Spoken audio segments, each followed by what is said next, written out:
A lot of people think, oh, you're in your 30s, testosterone's probably still where it should be.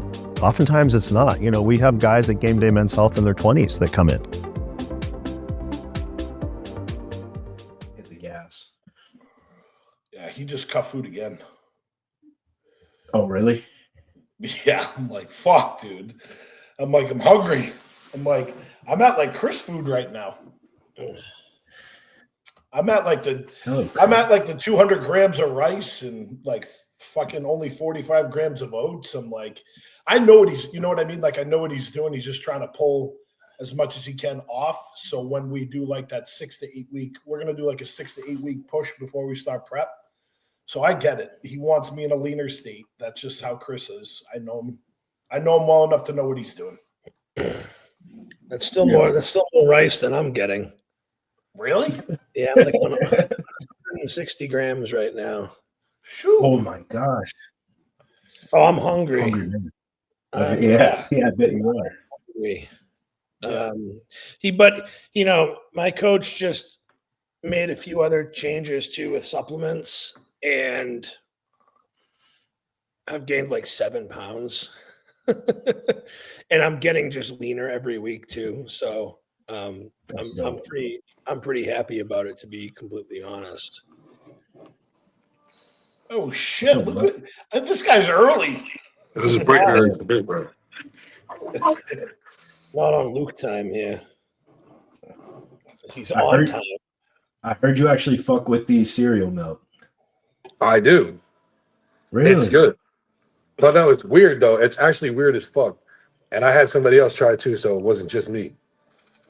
They killed the flavor. Like, it tastes like cereal milk. It does taste like cereal milk, but it is a weird flavor for an energy drink. But like, I gotta have the second one because it was weird, bro. Like, I kept wanting to drink it. It wouldn't like blow me away. Like, it wasn't like, yo, this is banging. But once I had another sip, I was like, let me get that again. And then all of a sudden, it was gone. So it wasn't, bro. You took one sip and you were like, nah, this ain't it. Nah, bro. It was a shot. No way. If Mike don't like it, it's gone. Yeah, I'm done. That raspberry cream one is really good. Oh, it's really good. Yeah, that one's up there. The raspberries are. They getting rid of that one too. Oh, yeah. I don't like those. I'm not good guy. I'm generally just not a Ghost fan because it always just leaves a weird film in my mouth. Yo, Chris, what was the one? Mike, you like the black cherry vanilla? So good. Gorilla mode? Gorilla Mode? Okay, good. Okay, good. Dude. I've had that one too. That one's very good. That one's good. That's like top 3. Yeah, that one's good. I still like my rainbow sherbet rain. That's my a good one too. That is my favorite one. Yeah, rain. Have you had the orange creamsicle rain? Whatever it's called, the dreamsicle, orange creamsicle? Yeah, that one's pretty good. Yeah, I love that one. That one's good. The gummy ones too is really good. Yeah. Oh, what is it? White bear gummy? Yeah, white bear gummy. Yeah, that one's good. That one's good. Well, they need to come out with like non-caffeine ones. I would drink them bitches all day, bro. Oh yeah, for sure. Oh, 12-pack. So good. 12-pack. Done. See ya. Bye. Didn't Bang try to do the non-caffeinated ones, but Did they? Yeah, they just didn't sell well. I feel like they would sell so well because people love these things, but like we can't have more than like 1-2 a day max because of the caffeine or your fucking heart attack. I know dudes would have like 3 bangs a day. Yeah, well, when they first came out, bro, yeah. You're pushing like plus like pre-workouts, you're pushing like 1.2 grams of caffeine a day. Mm-hmm. Nah, man, count me the fuck out. Oh, Chris, Luke's in. Chris, when I worked at GNC, every time I'd sell a pro membership, I'd chug a bang. I shit you not. Yeah. I remember. Do you guys ever remember? It was Jesus Christ. Who the hell makes Eno explode? BSN? Yeah, BSN. They had those RTDs called Endo Rushes. But when they came in like a little plastic bottle, but when they first came out, there was 4 servings in one of those. Damn. And I remember I drank one night working security, and my heart was blasting out of my chest, and I'm like, "What the fuck is going on?" And I coming down your head. I literally dug through the trash, and I'm like, "What's in this?" And I saw it. It was like serving size 1/4 of the bottle, and I'm like, "Who the hell? What bright idea did they do this?" Yeah. And I'm like, "Oh my god!" And then they changed it a couple years later because I guess people were just chugging the whole bottle and complaining. So then they changed it to half the bottle. I'm like, the bottle's this big. Like, why would you just do a half serving or 4 servings of that to begin with? Yeah, I hate when they do that. Like even I saw like a cookie the other night at like Walmart. It was like a big cookie, and it was like serving size was like 1/3 of the cookie. I was like, "Fuck you, bro! No one's eating 1/3 of this cookie." Was it those big ones in the blue packaging? Yeah, I was like, "No one's eating that." Yeah. Just tell me how many calories is in this fucking cookie. Well, you mean you can figure it out? You just have to times everything by 3. Well, yeah, but most of the time I'm just looking at the number. I'm not looking at. Not doing that math. Luke's not doing that math. You're fucking kidding me? Look at me, bro. I don't got time for that. Luke Pritchard, math brain, no work. Got time for all that shit. Give me my goddamn cookie, bro. Hey, Luke, I got a question for you. Did you guys ever drink the OG Four Locos? The what? Oh, wait, the Four Locos? Go ahead, Sean. Go ahead. I was gonna say a couple of weeks ago. Yeah, the OG Four Locos. I think Mike's out of lag. I can hear Yeah, I Mike's do have not a on. lag. Hold up. Oh yeah, now I noticed the lag. All right, Sean, go ahead. Luke, did you get an answer on your carrot cake Elevate or no? Did you post something with Oh, carrot yeah. cake? Yeah, so I had somebody send me some I had a lot of people said they hated it. So someone I had 2 people send me like some leftovers that they had. I mean, I tried it. It's pretty good. Yep. It tastes kind of like it tastes pretty artificial. But I don't know. I'm such a fat motherfucker, bro. Like I can eat any of these flavored things. Like I'll get it down. And nothing's bad to me. It's just like how good or not How so good good it is. it. Yeah. Yeah. So like I can eat a whole bag of it, but they have better flavors. I like their bro. I like their An apple pie is pretty nice. I like the apple pie. I haven't had that one. Their cookies and Pretty cream one is good though. Yeah. Their cookies and cream one's bad good. Later, bro. I hate carrot cake, Luke. I can't stand it. Like the flavor or the actual cake? The actual cake and the actual flavor. I can't stand it. What? I don't really love. I'm so on carrot cake, but bro, I love cream cheese frosting, bro. I hate good. cream cheese. I hate cream cheese. What? I love cream cheese frosting though. I hate sour cream. Okay. I hate sour cream, but I love sour cream potato chips. That's Same way, crazy brother. word. I'm the same way. Bro, when I was a kid, my dad's favorite cake is carrot cake. But I used to hate carrot cake, but my mom would make like the cream cheese icing for it. And I was a little fat fucker, so like she would leave me like an extra bowl on the side, bro. And I would just eat the icing, bro. She was so good. You gotta dunk like animal crackers or something in it, so it's like an OG do-it-yourself Dunkaroos going on. No bullshit. No bullshit. After shows, I'll go to the grocery store and I'll get like high as fuck and like walk the aisles and just like get whatever I want. And one of the things I always do is I'll get like a thing of cream cheese frosting, and I'll just take whatever I'm eating, like Pop-Tarts, brownies, cookies, and just dump them in there, bro. It's so good. Ashlyn does that. She just buys like the little containers of frosting and she just eats it with a spoon. It's good as fuck. It is good. What up, Dougie? What's going on, fellas? Douglas, what's up, buddy? Now I'm gonna eat some homemade chicken protein fettuccine alfredo. Hey. Oh, that's really good. Now, see, this is like the food episode right now. Seriously. Why don't you should share the recipe with everyone? I'm sure someone's going to ask about it. Well, I mean, honestly, it's really just baked chicken in whatever kind of favorite Alfredo sauce you like to use, and then I use those protein. I can't remember the brand pasta that I use, but That was the Protein Plus, like Barilla or something like that. Yeah, Yeah. I think that's exactly what I use. Yep. Yep. Dougie, man, I feel like you've been doing more advertising for your new company than you did 5 years for Ox and Sledge, brother. Well, you turn it up now. You know, when you're wanted and, you know, people want to see you shine, That's typically what happens. You know what I mean? So it's definitely a dope feeling.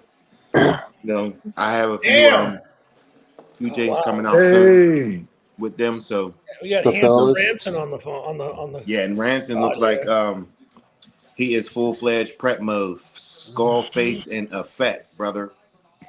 Dude, yeah, we had my first refeed day yesterday. We're back down to baseline diet today. Did any of the weight stick? Because I saw your story. Did any of the weight stick at all? Yeah, actually. So I was up like 3 pounds. I don't know what it's gonna look like after tomorrow. So like literally Cameron this morning is like, do you look fucking crazy? He's like, I want you to check in Thursday, or if we hit a new low, whichever happens first. So we'll kind of see where it goes. What's the lowest you've hit so far this prep? 224 or something. Yeah. So Friday I hit 224, which is that's perfect. Yeah. So like I started a new job on Thursday. So Thursday I actually started working for FedEx as a delivery driver. So like my step count just like boom, shot up. Yep. Which is dope because like all about it. Because that's gonna be like it's instead of having to fucking get home at like 7:30, 8 o'clock and still have like 6,000 plus steps to do at night, plus train and cook and eat and everything else, like not doing my steps until like 10:30 at night. I got 12,000 steps in by 3 o'clock on Thursday. It was fucking wonderful. A win-win, brother. Dude, yeah, that's a beauty part. I've been with UPS for 24 years, and dude, that's the easiest part about my preps is that like my last prep, I got peeled to the bone, dude, and I only did 3 20-minute sessions of an incline walk a week for cardio. The rest was all based on UPS, like my work. I have a feeling that we'll probably be dropping cardio here soon and doing more refeed days. 100%. Yeah, because your body, your metabolism right now is on fire, and with you just staying active and getting steps, that was the cool part about just my transition with Morgan over the past couple of years, understanding the importance of getting my steps in. Then I don't have to kill myself with cardio. You know what I'm saying? Yeah. I was an hour and a half cardio guy. Now I think the last time I did more than 45 minutes was my Vancouver prep. Damn. That's how it was in 2021 too. Like 2021, I was doing like 2 30 or 40-minute sessions a day. And it wasn't until last week that Cameron really bought my cardio. We went to he has me doing 35 minutes on my upper body days fasted, and then 20 minutes on my leg day. So it's 5 days a week. But with all the extra steps, he's like, we're just going to track things how they go this week, because he didn't really want to make any changes to that yet with just being 2 days on the job. So we're going to see how everything trends this week and make adjustments from there. That's what's up. I mean, you know what I like about jobs like that too? They keep you busy. You know what I'm saying? Dude, it keeps your mind off of shit. It's just, you just crank it out and you get done, and it's nice. Yeah. Brother Mike, what's going on with you? You got your video together? Yeah, my camera wasn't working for me. I'm on the laptop camera, and I'm way too fried out of my mind to be doing all this stuff back and forth. No, I was about to say, when you were late sending the link, I was about to say, Mike, high as fuck. I get you.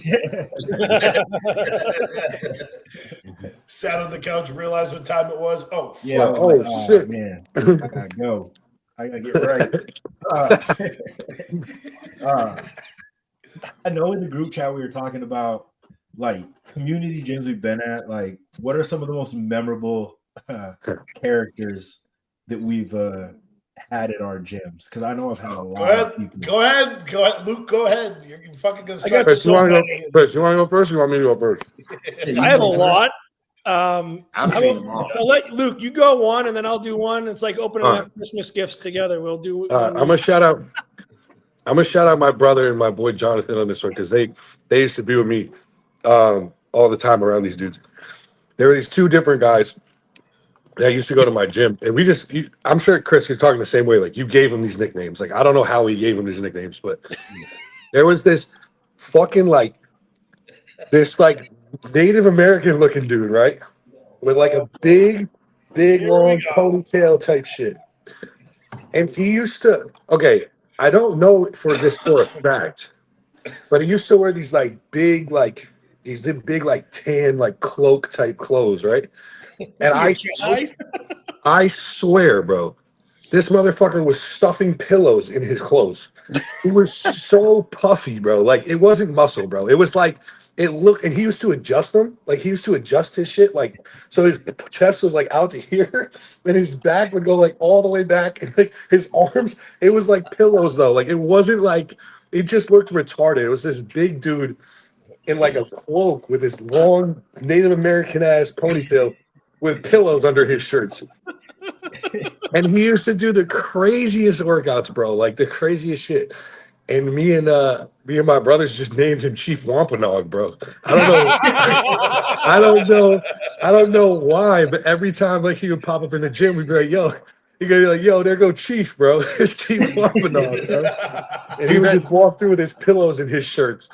And that like sounds like the fucking dude that always just reposts on the gym page from the UK that always wears like clothes way too fucking big. Yeah. And you can tell like he's definitely wearing like 5X stuff with multiple shirts and shit underneath it to look way bigger than it is. It was the weirdest thing. Like we couldn't figure out like what is his body? Like what is he doing? Is that really pillows under there? Or like what is going on? And it was the same outfit every day. Like the same outfit, the same pump, bro. And he was such a weirdo, bro. He didn't say a word to nobody.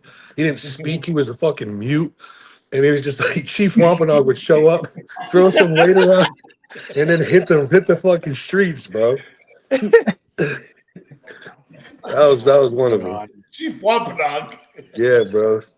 My brothers remember him. The first gym I trained at, everyone had everyone there was just messed up. Like it was just like a gang of misfits. And I didn't give this guy his nickname. This is what all the other gym members called him. So his name was Johnny Nutsack. Now this dude was like a big burly ass power lifter. And he was like, he looked like he was covered in a sweater of hair at all times. And he had like the biggest handlebar mustache that like came up. And he would wear those like Russell Athletic navy blue shorts, like the cotton shorts, but he never wore underwear. And the reason why they called him Nutsack, Johnny Nutsack, is because this guy would be doing like the deepest range of motion leg presses with like a shitload of weight on there. And every once in a while, his shit would pop out. Oh yeah. No. And he'd get up and his nutsack would be hanging out of one of his pant legs and he'd be like, oh, lost the good old skin basket, and he'd like tuck it back in. That's crazy. We'd always call him Johnny Nutsack. He's a savage for that. Oh yeah. That's crazy. That's disgusting. And Yeah. I remember one time I came in there and I guess he had just had a kid at the time, and this dude Steve was like, Johnny, how's the newborn doing? You know, a boy or girl? He's like, it's a boy, just like me, all balls and no dick. I'm like 17 years old. 17 years old, being like, oh my god, this guy. Dude, there's no amount of sanitizer I'd want to put on fucking equipment that he just used. Forget that. Real. Yeah, Dude, Sean, none of us use sanitizer. If there was blood on the machine, we still gripped it. I bet you half the gym probably got MRSA. He doesn't even know it. You know, that gym was very different than any other gym I've ever trained at. Guys, you guys have all seen that. I don't know if he's Brazilian or Hispanic. The guy that works like 6 belts, and he's got like he slaps himself and he stacks every machine. Rick knows what I'm talking about. Yeah, range of motion is like this far. Yeah, I love that guy. He'll wear 4 weight belts. Yes. Like literally. Will wear 4 weight belts. But I mean, you know, we live in a generation now where everything's all about attention seeking and figuring out a way to get attention. So let me tell you about this guy who comes to my gym on an occasion. I call him the hip thrust king. I know him, bro. He's one of those guys who's like so happy he's natty. He likes to tell everybody he's natty. And this motherfucker will come in the gym and find the thinnest 45-pound plates. Bro. He will walk around the entire gym. Bro, so he would take plates. every plate, bro. He would stack 22 plates on a fucking bar to do hip thrusts What with his the whole fuck? body Bro, on a bench. He would hog the whole bench and half the walkway. bro, when I was there, I posted him on my story one time. When I was there, like you wouldn't know he was there until all of a sudden you started to see that like everyone was looking for 45-pound plates. And you'd be like, yo, where are all the plates at? And then you look over at the bench press and dude's got it all the way maxed out. And then he would go maybe 3 reps, like Doug said, whole body slamming off the floor, no extension, just slam, None. slam, and then he's up. He's Like getting he more did plates. something. And it's like, bro, what the fuck are you doing? I hated that motherfucker, bro. So many like, times I wanted to walk up to him and literally say, bro, like, give me your fucking I weight, want to bro. ask him, like, is there a competition for that? Like, is that like a thing? You know, like, is you preparing for the hip thrust competition? Like, I'm just curious. Oh, that guy sucks, bro. I remember him. God. In my OG gym I used to go to, we had a lot of characters, but we had 2. One we called the swimmer and one we called the dancer. And they come every day at the same time. And they wore almost identical things, like a black leotard. And the dancer was like 6'1", and he was skinny, like 60 years old. And he would wear like sunglasses inside. And I shit you not, like for an hour and a half, he comes in and he would dance around the gym. Like he had his headphones on and he would be doing like, he'd be like, just like we're clipping that. We're so fucking clipping that. I've seen a lady that does that. There was a dude at my gym that used to do that dance around the gym like that too, bro. Yeah. And I mean, the leotard was skin tight, and that dude was like uncomfortable, bro. Like uncomfortable. Bro. We also had a guy that made like, you know, that page. I don't know if the page still, it's like Gym Fails or Gym something like that. Where they post like the zero range of motion guys. Yeah, Gym Fuckery. Yeah. We had one guy we called the Middle Eastern Monster. And he used to like put like 9 plates on the squat rack on the squat. And he would get like 2 people to spot him on either side. And everybody would be like, oh, fuck, the Middle Eastern Monster wants a spot again. And he would unrack it and he would walk out and he would bend his knees about this much. And he would yell, like, and then fucking rack it. And that would be it. Yeah. And his shit was skin, like you wore skin tight, like tank top, even on leg days. And he was hairy, bro. Oh my gosh. The Middle Eastern Monster. Shout out to you.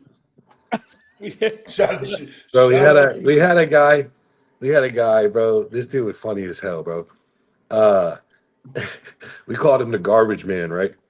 So he was this hood motherfucker, bro. Black as fuck, like dark as night, bro.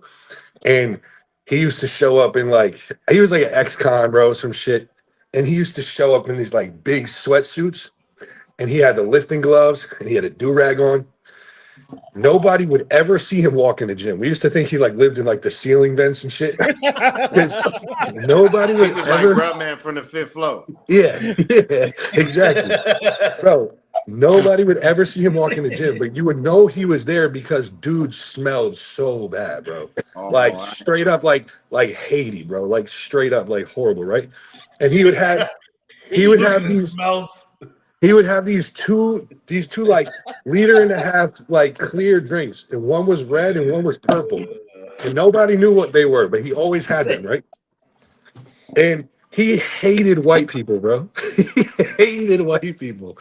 So obviously my brother is white, obviously, and then my other dude who was basically my brother is a black kid that like grew up with us. And so at the time, he said there were 2 funny interactions he had. He did not like me, bro, because I was a white kid. He did not like me. There was one time I was talking to this one girl when I was in high school, and he came up to her and he puts his hand around her and he puts his hand around me. And he goes, "This is you?"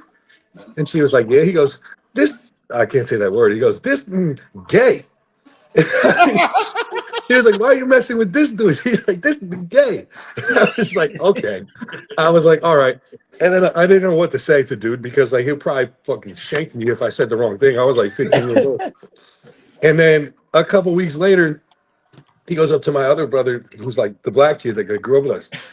And he goes up to him like in private. He goes, yo, you better be careful hanging out with them white boys, bro. He goes, you don't know. He goes, you don't know what they up to, bro. I'm telling you, be careful. And then all of a sudden, bro, he would be there every day, right? Every day at the same time.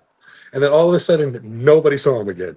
Like, no one knew where he went. No one knew where he lived. I was like, what? This is the most mysterious motherfucker I've ever seen. But I know that feeling. I remember when I used to drive the bus, and one night I had a late night shift, and I'll never forget when I get downtown, I get the Liberty in Stanwix. And as a bus operator, when someone doesn't pay, you're supposed to make an attempt to try to get the fare. This motherfucker walked on. He looked at me with these bloodshot red eyes. He was black as fuck. He was purple. Yeah. And he was big as fuck. Yeah. So when he gets on and he's looking at me with these red eyes, I look at him. We catch eye contact. He beelines right to the back. You think I asked him for the fare? No shot, bro. No turkey. I was just hoping he would eventually get off my bus. That was it. I didn't give a fuck about nothing else. I just was like, please, sir, eventually get off this motherfucker. Because if I gotta ask you, I'm running. Running. Leave you on this motherfucker by yourself. So I know the feeling, Luke. Trust me. I was like 16 years old. I was like, I ain't saying shit to this. Yeah, I was like, I'm not saying nothing to this motherfucker. The fuck? We had this other guy. His name was Paul. He was in like the laborers union, and we called him. His nickname was Sleeves. And he would come like right from work. He always wore jeans when he worked out with like just beat up work boots from like just what he was wearing on the job. But no matter what, he never owned a tank top. I never saw this guy wear anything but a t-shirt with the sleeves cut off. Never, ever had any shirt other than some with the sleeves cut off. So one time he comes into the gym and he's wearing a t-shirt that says Birdhouse on it, which, is a skateboarding brand. So I'm like, oh, you bored, man? He's like, the fuck does that mean? And I'm looking at your shirt. He's like, what of it? Birdhouse, the skateboard brand. Why are you wearing a skateboard brand? He's like, I had no shirts clean without the sleeves, so I stole my son's shirt and cut the sleeves off. And I'm like, oh, yeah. This dude was angry, and fuck was his favorite word. Every other word was fucking this, fucking that. So one time he was in there training, he was doing hammer curls, and I was like, 18 at the time, and I go, hey Paul, I'm like, you're doing that exercise wrong. He slams the dumbbells down and he's like, when you're fucking 40 years old, I want to see what you look like. 40 now, I definitely look a lot bigger and better than him. This other guy came over. His name was Chris. And he goes, Paul, did you hear about that giant quilt they're knitting in Maryland? It's supposed to be like bigger than a football field. He's like, why the fuck would I care about that? He's like, they're using all your sleeves. He's like, fuck both of you guys. And this dude always, even in the wintertime, never saw. He'd come with a jacket, always a shirt with no sleeves on it. No tank tops, no stringers, no sweatshirts. It used to be impressive. Like these people they used to go to my gym. They always were in the same outfit. I didn't know if they had like 20 of the same outfit or they just wore the same clothes every day. But these dudes were always, and these little characters in my head are always in the same outfit, bro. Every time. We had this other dude, we called him the Juggernaut because this dude worked a jackhammer. Like, that's all he did. This guy had the biggest arms and forearms I've ever fucking seen. And this dude was also just juiced to the gills. He had like no legs. Yeah. He would like limp around because he was older and he had like just poor mobility everywhere. And this dude would just get on the bench, no warm up, just put 4 plates on each side and just start banging it out for reps. Shoulders a little tight. And then he'd do the rest of his workout. Yeah. I'm like, what the hell's wrong with these people? It was crazy. Yeah, you find all kind of characters in the gym. The worst for me is the ones who make a lot of noise with a weight belt and lifting a little bit of ass. Yep. Like you got a weight belt on, bro, and if you need a weight belt for that amount of weight, you need to readdress some things in your life. There was some kid in here the other day that was belted up for a seated, so not even a brace movement, single arm overhead tricep extension, bro. Seriously? Like screaming, like, whoa! And I'm like, bro, stop, dude. Yeah, Like, I be wanting to say stop. Just Because you're fucking not. stop. You ever notice like those that people kind of don't like really do that until they see like someone like us bigger in there? Yeah. And then they like look at us and they're like, oh, I gotta fucking make some noise. 100%. Impress this It person. does, It's like, dude, I don't give a shit. very much so does What the are you doing? opposite, bro.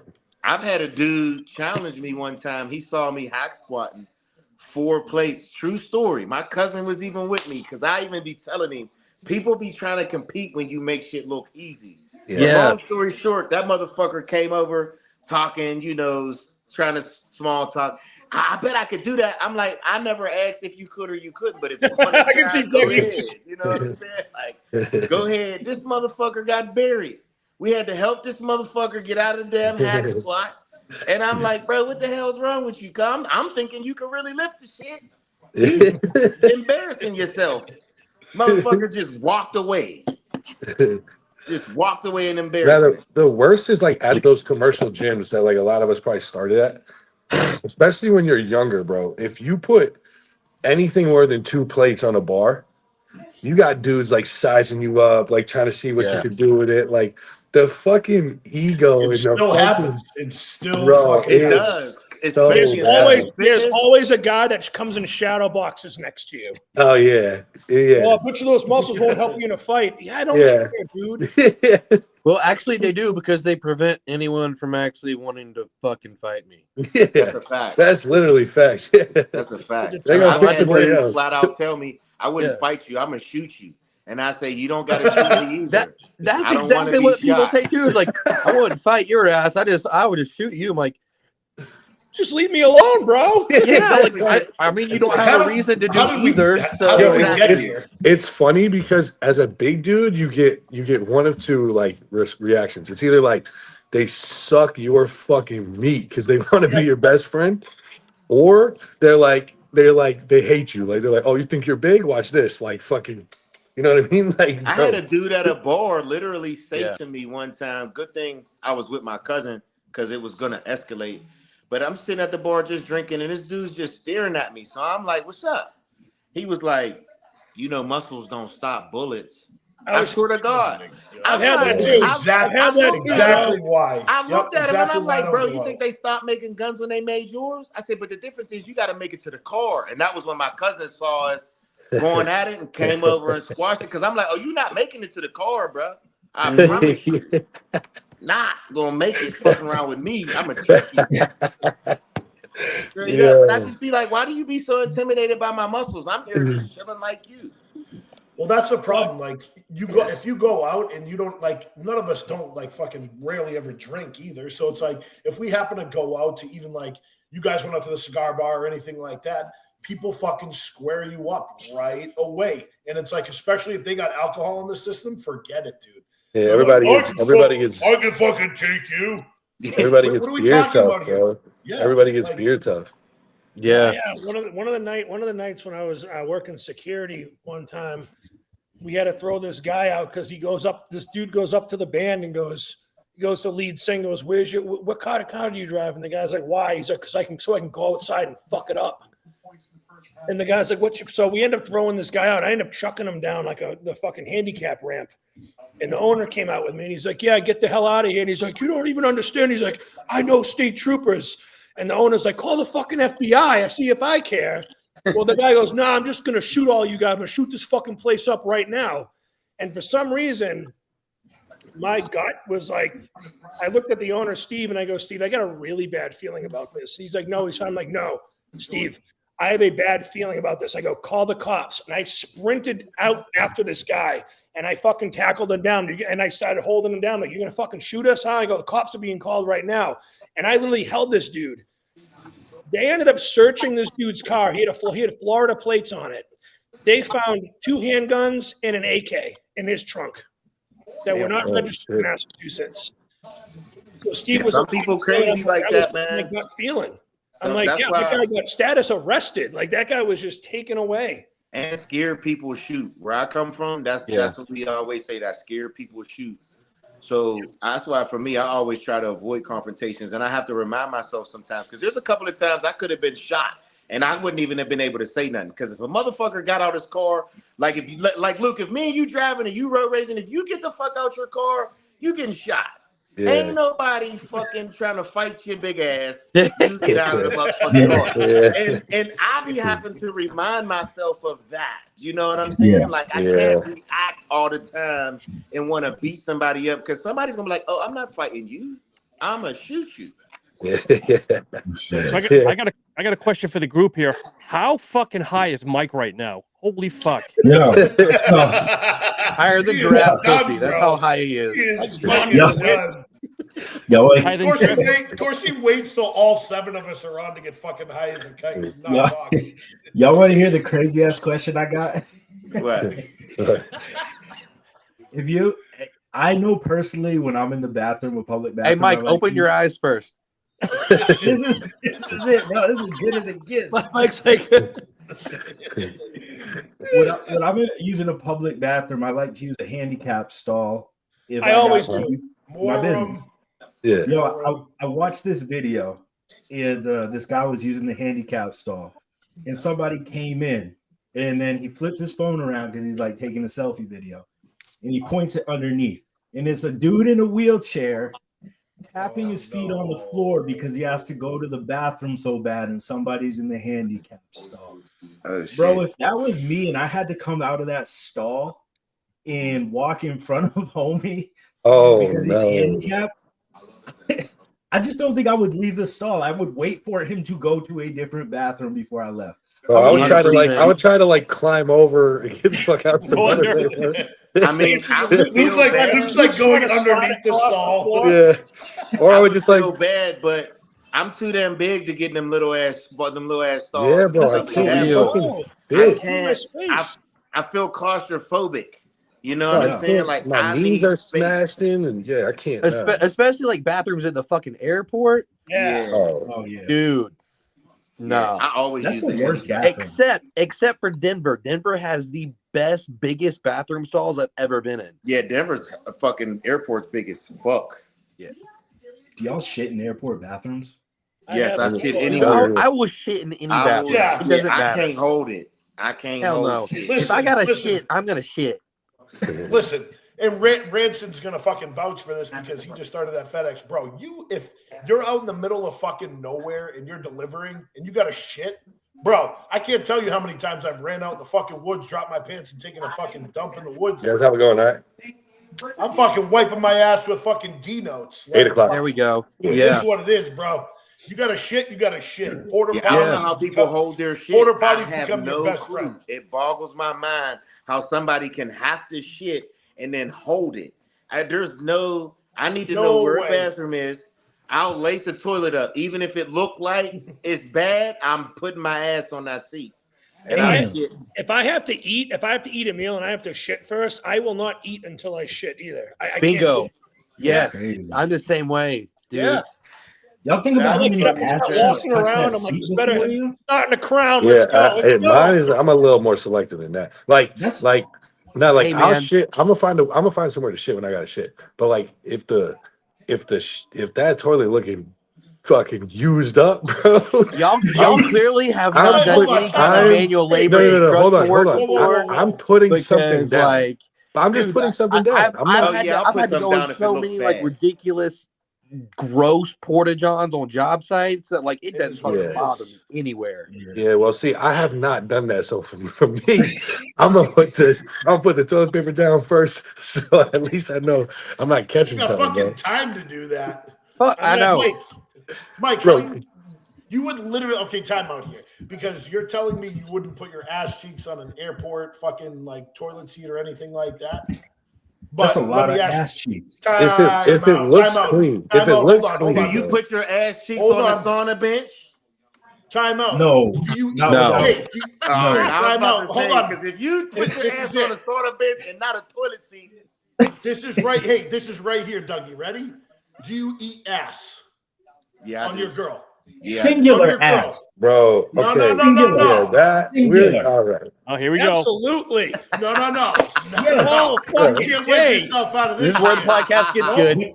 If you I'm eat not- ass, if you eat your girl's ass, and you're fucking not- paranoid about, I'm not a putting habitual ass eater. I'm not a habitual ass eater. Oh, I'm a chronic. I'm Y'all are chronic funny ass. as I am hell. chronic ass. I'm an ass eating addict. 100%. I will arrow tongue that thing. I am with Chris on this one. I've actually, like, you know, like the little piece of skin in like the bottom of your tongue. Get the fuck out of here. I've actually slightly torn that. Just fucking thrusting Y'all my are tongue in funny there. as hell, bro. My wife's like, I'm about to leave. That shit is crazy. It's getting real.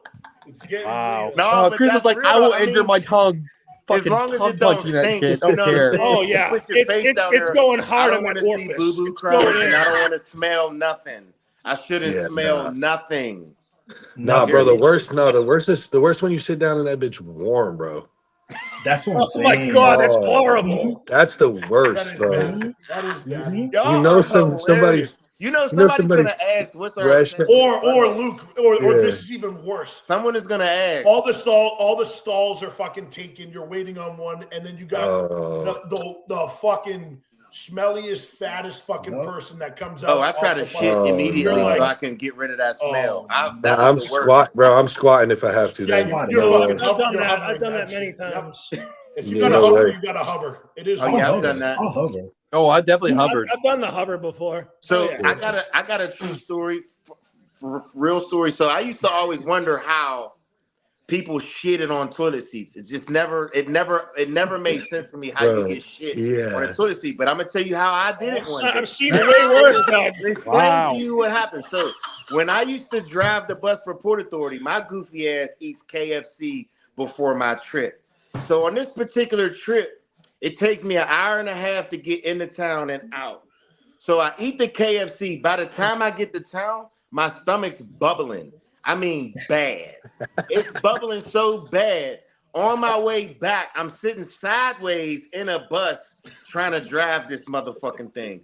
I got into about a handful of arguments because as a bus driver too, you want to be timely at a stop. So when I would open up the door, He's like, hold on. He's like, hold on, yo, I gotta go shit. If I open up the door and someone is contemplating if they're getting on my bus, I say, are you on or you off? Because you're about to get left. You better get on this motherfucking bus because I got to shit. So I get all the way to the end of the line where I could use the bathroom. I didn't even park the bus where I was supposed to park it. I parked it right in front of the restaurant. And you know, the closer you get to the toilet, it starts to feel like the shit's coming out. Coming out of your Like ass. the closer Yes. you get to the toilet, the 100%. shit's coming out. So I get in the bathroom and I'm dancing, hard. right? I'm like marching, trying to pull my pants down. As soon as my pants went down, shit went every motherfucking spot. Everywhere. I didn't even give a fuck. I just stood over that motherfucker. I shit it, but I cleaned it up. I ain't leave it there like other people. Other people leave it there. I didn't leave it there, so I cleaned it. Yo, why does that was it? the day I learned? Oh, that's how people. Why does it do that, bro? Like I could hold this shit for 30 minutes, and when I'm 1 inch from the toilet, I'm busted, bro. I'm busted. Shit's crazy. It's the worst. Every time. You ever get close and have to stop? Like, oh shit. And then take individual steps. Yes. Oh, pinch yeah. the fucking, Oh, yeah. Pinch the fucking cheeks together. I'm walking like this. I'm like, until I get there, bro. Mike's laughing so hard, he's about to shit himself here. Mike's laughing so hard. That shit be the worst, bro. Because it's like, what the fuck? You ever be mad that the shit's not coming out because you constipated? You're like praying to God, like, please just come out. Like, please, like, why am I taking so hard to shit? I've been there a few times in the past week. Oh yeah, and prep. Oh, for sure, bro. Dude, you push so hard and like this fucking rabbit nugget comes out. You're like, that shit's so bad, it's gonna be huge. Yeah, and it's like this big. Like, what the fuck is this? That's all I had to do. You get up, what? you're like, you're fucking like, you're sweating your fucking balls off. You get up and you're like, you look at the toilet, you're like, That's all that came out. Are you fucking kidding me? looks like you just dropped a couple of rocks in the bottom of the toilet bowl. All right. Well, that first hefty dump after a show is the best. Oh my God, the best. Oh yeah, fucking the best. You're like, oh my God. All right, I gotta tell you this. I gotta tell you this about me here. And this is hilarious that I still do this. This is an ongoing thing, and I'm fucking 5 years old for doing this. But if I go into a bathroom stall, even if I have to just piss or whatever, and I open that stall, and there's a turd floating in the toilet, I'm going to try to cut that thing in half with my teeth. No. I still do this. No. Not somebody else's, bro. No, man. No. Not somebody else's. Not somebody else's. 5 years old. No. Doctors, what if you get this? no other stalls open? Oh yeah, I'm doing. Bro, what if you get the splashback though? Yeah, the splashback. Oh, dude, I'll stand like a couple of feet away from the toilet. Yo, I remember one time at work, we had the shit in porta potties, and I had a long ass turd, and that little blue water hit my ass. I called off work. I went home. Man, I'm going home, bro. I thought my ass was going to melt. He's wiping his ass and it's fucking blue on the toilet paper. I said, oh, I'm going home. Dude, I would go home. I would go home too. I would be like pressure washing I'm my going shit. home. I'm sick. Oh my God. I'm out. I need a shower ASAP.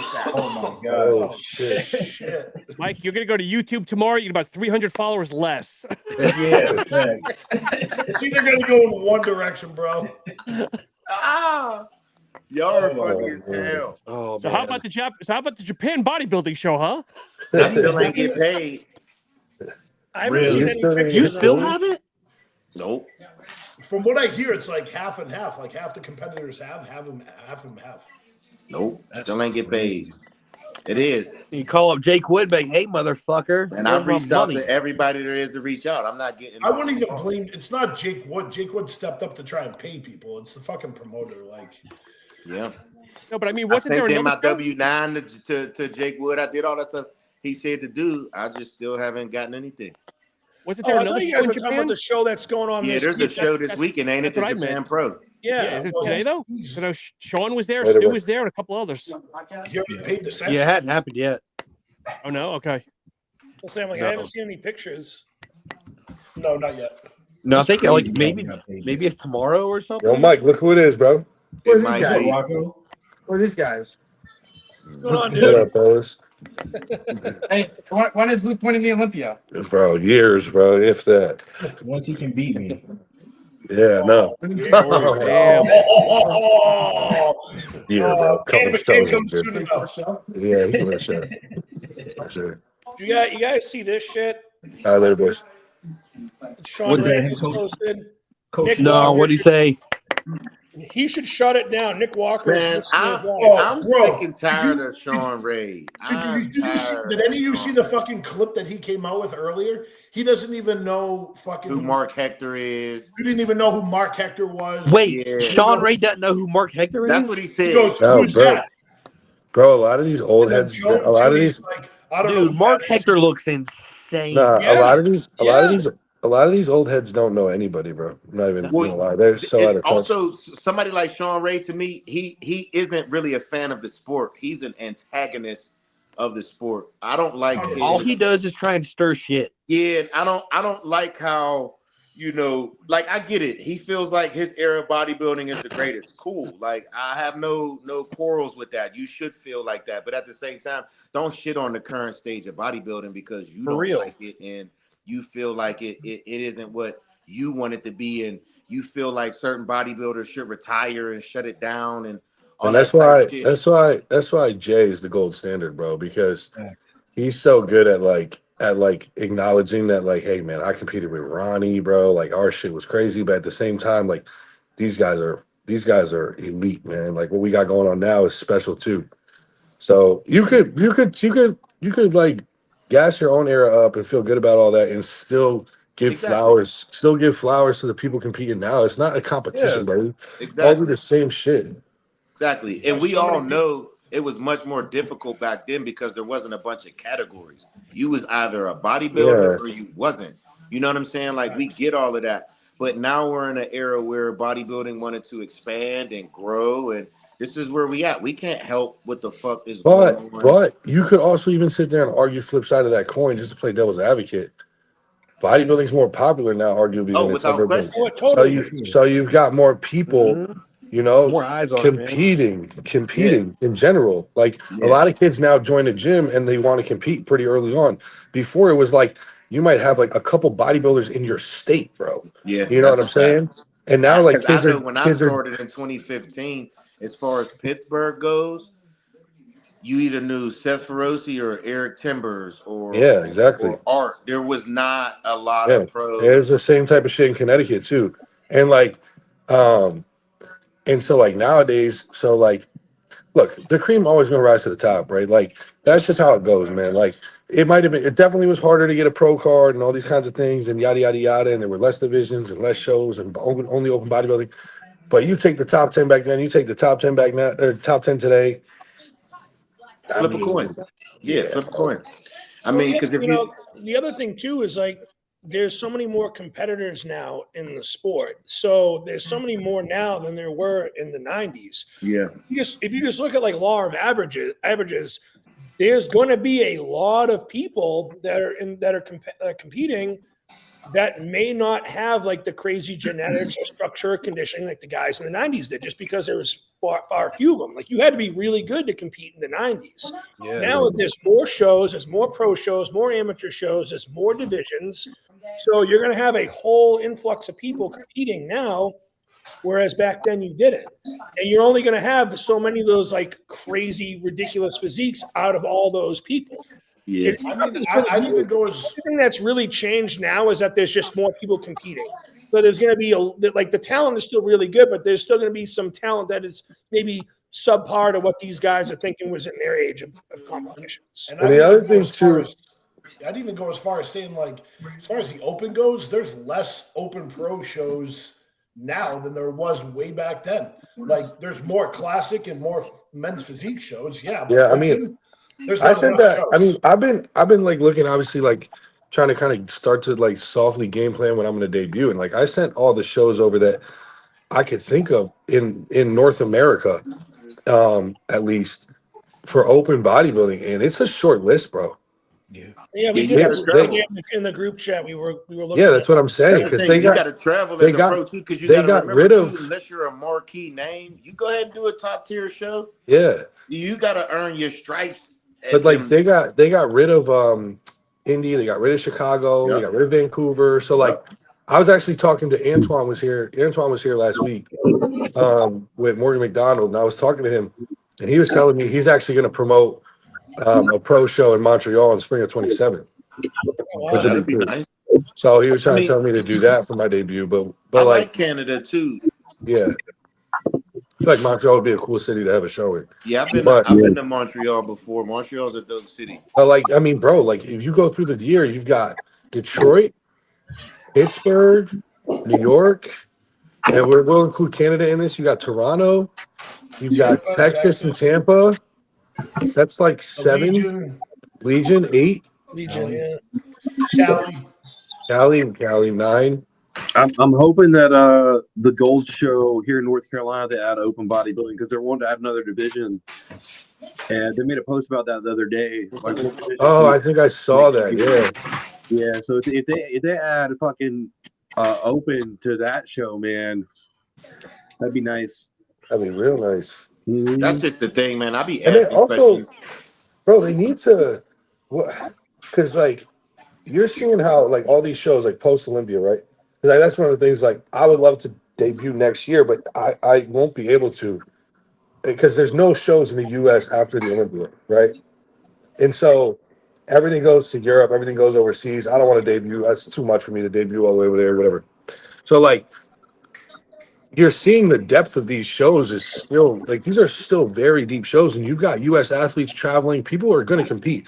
I don't know why they don't slap a couple more shows on the back end of the year. Like I don't really understand why they moved Reno from post Olympia. They make it seem like it's a money thing to be honest with you, because when it comes to the shows, they're supposed to have the prize money already ready to be dispersed. You know what I'm saying? The thing open is shows, the smaller the open, I think the smallest prize is like 10 grand. You know what I'm saying? That's like the bare minimum y'all can make. So some of those shows don't be having enough money and sponsors to be able to pay the open guys. How? I don't fucking know. You know what I'm saying? Because the IFBB, but like, what's the reasoning? Like, what was the reasoning? I don't know if anybody knows this, for moving Reno from post Olympia to the spring. Like, why? Sometimes it has to do with actually booking the venue. If they want to keep it in the same venue, sometimes there's a scheduling conflict. Something's already booked there, especially the one in New York. There's plenty of venues out there, though. That's the problem. Yeah. Sometimes people want to just get a show that's solidified in one location. They don't want to keep moving it around, Yeah. I don't know. It's just I think there's been a few shows that have cut open and from the lineup, and now you look at like the shows in North America, there's really because they used to have Puerto Rico. I don't even know what they did with that. Yeah, they got the Mexico. Oh yeah, they had that one, right? Yeah, I mean we just added that Mexico show. We lost Indy, we lost Chicago, we lost Vancouver, Puerto Rico. The Boston Pro Show was only 1 year. Yeah, that was an awesome show. I wish they I think that's a good place to have an open. Like, why not have a Boston Pro? Like, I don't know, man. I don't know how they do things and how they operate. But if I was running things, I would have shows in all the major cities. You know what I'm saying? I won't say who's involved in it, but I know that they're trying to bring that back. They should, Austin, bro. And there's a big head out in Vegas that's trying to put some money into it. I'm wondering, like, why somebody. I'm sure you guys can figure out who it is. But so where's Jay Cutler's show at? well, Doug just said it. Yep.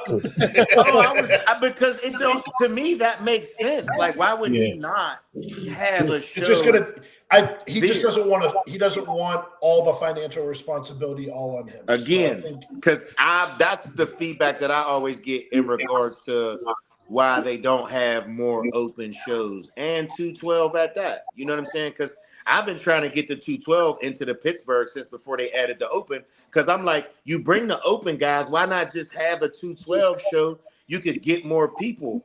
But I don't know how Gary and them think and put all of that stuff together. But to me, it just made sense. Now you added the open, cool. Now let's add some more open shows because they pulled the 212 from the Indy. You know what I'm saying? But they didn't add it anywhere else. They pulled the 212 from Chicago. They didn't add it anywhere else. So it's does Atlanta have 212 still? Yeah, Atlanta still has 212. Well, but they don't have open. Nope, they don't have open. And that would be a dope. That'd be a good show to open. Well, the sanction alone on it is 20 grand. Yeah. It's probably why. Yeah. Wait, so just to have that class cost 20 grand? Okay. You have to pay a sanction fee, and the sanction fee is like 20 grand. Okay. Then you get then you have to do the payouts. Yep. Yeah. That's expensive. That's expensive. Yeah. Luke, did you say you had a couple good questions for the pod? Oh yeah, let me pull them up. I got one good question too. Oh hell yeah, same. I got a couple too. I got a couple good ones too. Is Luke looking for the question? I think so. Chris, why don't you ask yours while he's looking for it? Sure. The question I got was, all of us as we compete and still lift as we get older, what's the hardest thing about bodybuilding now compared to like the earlier years? Oh my God, that's easy. That's easy for me. This is staying injury free. Facts. That's it. Facts. Because the older we are now, did you hear my question, the harder Luke? it is to heal. I heard part of it. Yeah, like I'll even get like little tweaks every now and then. Like, 10 years ago, like nothing ever got tweaked. Like it didn't matter. Like I could do the craziest shit. Literally throw myself. You could fail and you wasn't worried about getting hurt. Fuck no, nothing happened. Like the past, let's say, like 6 years or so.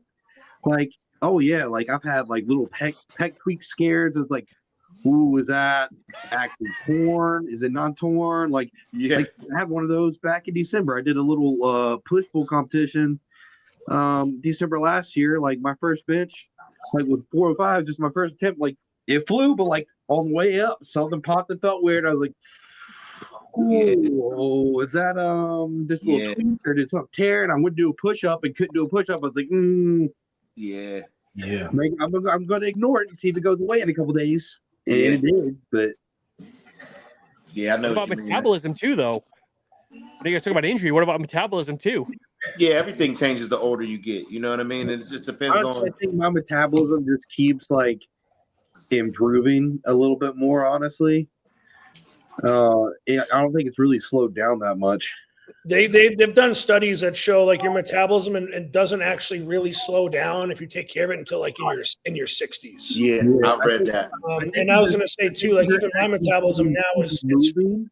Like that's the big thing. As long as you're keeping active and moving, I don't think your metabolism actually fucking stops. Like it's when you get stagnant and just like I'm just gonna cut out doing steps, cut out doing cardio and stuff. That's also the more tissue you build, like I was just gonna the say more that caloric demand you have. So you know what I mean? Yeah, just having muscle is just pushes a higher demand. Yeah. It's so much easier to stay lean now than it was 5 years ago.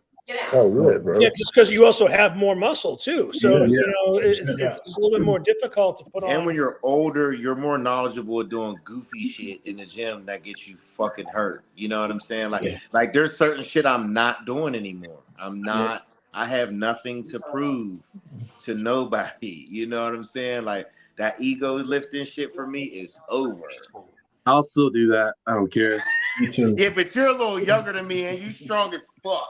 Cameron actually got mad at me the other night. The last Monday when I hit back. Oh, you hit them deads. Yeah, I pulled 585 for 8. Well, my God. Yeah, my program said to work like do sets of 3 until you can't do 3, and then back it down to a weight where like you're doing 12 to 15 to failure. So like I don't feel like lifting heavy today, so I'm just gonna put 585 on and see how many I can do with that. You want to do heavy today? 585, yeah. Yeah, like that's what I mean. So all of you youngsters out there, 585 is heavy as fuck. Do you understand? That is not you. That is beyond heavy for you. Don't even fucking think about it. Ransom's like that's warm up weight. Yeah, that's warm up weight for him. I literally have it as a goal, and I've had it ever since I hit this number. Like if I can't walk in the gym on any given day, even if I feel like shit, if I can't pull 700, you might as well take me out back and put a bullet in my head. That's crazy, bro. Yeah, that's the thing. The last time I deadlifted, and Ashland can tell you this, I pulled 585 for 12. My pants. Shit myself. literally put the weight down. I just stood up. Yeah, because your central nervous system was like, what the fuck? Like, I'll be right back. Shit myself. And I just like casually walk away. See, I've never done that on deads, but I've come very close, like, and had a little bit on squats before, but never on deadlift. Squats and RDLs, bro, where you gotta open up them cheeks, bro. As Ed Cohn would say, you gotta open up the tape.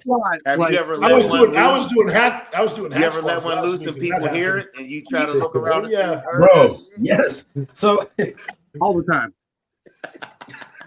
You know it's loud as fuck too, because you feel your body vibrate through your headphones. All the time. Or you hear it over your music in your headphones. Then you don't know if you actually shit yourself, and you're like, I gotta go to the bathroom to fucking check to make sure I didn't just shit myself. But you still have like 4 more reps to do. So like, I gotta finish these reps first, and then I'm gonna go check.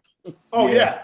Oh yeah, I don't stop. I wait till I'm done with my set, then I gotta go inspect. Then you go check. And then you do like the weird, awkward, like clenching your cheeks and like kind of like slowly walking to the bathroom, like a little shuffle step. A little shuffle step.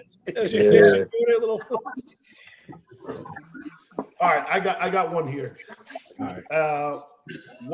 What helped you stay mentally grounded during your first show prep and focus only on what you could control? From a mindset standpoint, how did you stay centered? Well, my first fucking show, I didn't do that at all. Yeah, I don't think any of us probably did. I've only learned to do that, like really, like the past couple years of controlling what I can control, especially this past year. I mean, North Americans, like, I fucking got to the airport in Pittsburgh. My suitcase with pretty much everything, my CPAP and everything else, not there, closed. I have my bag of food. And I was like, well, I've got to go sit in a sauna and I have no clothes. And I don't know when this bag's going to be here. Like, I got to go buy a new rice cooker, everything else. I was like, yeah, fuck it. I mean, I can't control it. I might as well just go with the flow of everything. Bro, but I hate these questions kind of piss me off. These questions kind of piss me off because it's like how there's nothing that we do. Like Vincent, you didn't do anything. You just like all right. Yeah, it's just like I can't control it. I mean, I might as well fucking roll with it. It's like this is one of the things. This is one of the things I talk about. That's one of the things I talk about a lot when it comes to like whether you're mentally cut out to be a bodybuilder or not. Because like you either have the ability to just hone in on that or you don't. Like there's nothing that I've done or practiced. I don't have a go-to like, all right, now I'm gonna go do some fucking hypnotizing bullshit and lock in, and now I'm only gonna focus on what I can control. No, I just do what I do. You know what I mean? Like there's nothing that I actively work on that helps. You know what I'm saying? Luke, I was gonna say you're getting ready to step on stage, so all you're focusing on the end goal is coming in peeled and being the best that you can. I made a post about this a couple days ago, like talking about like one of the things that I love about bodybuilding is how it's like a direct reflection of your effort.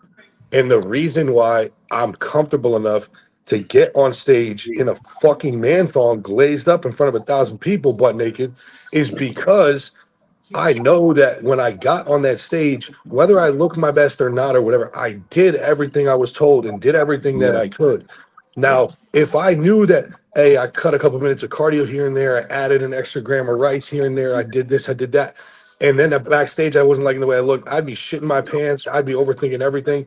But like at the end of the day, like you can only do what you can do. So like do it the best you can do it.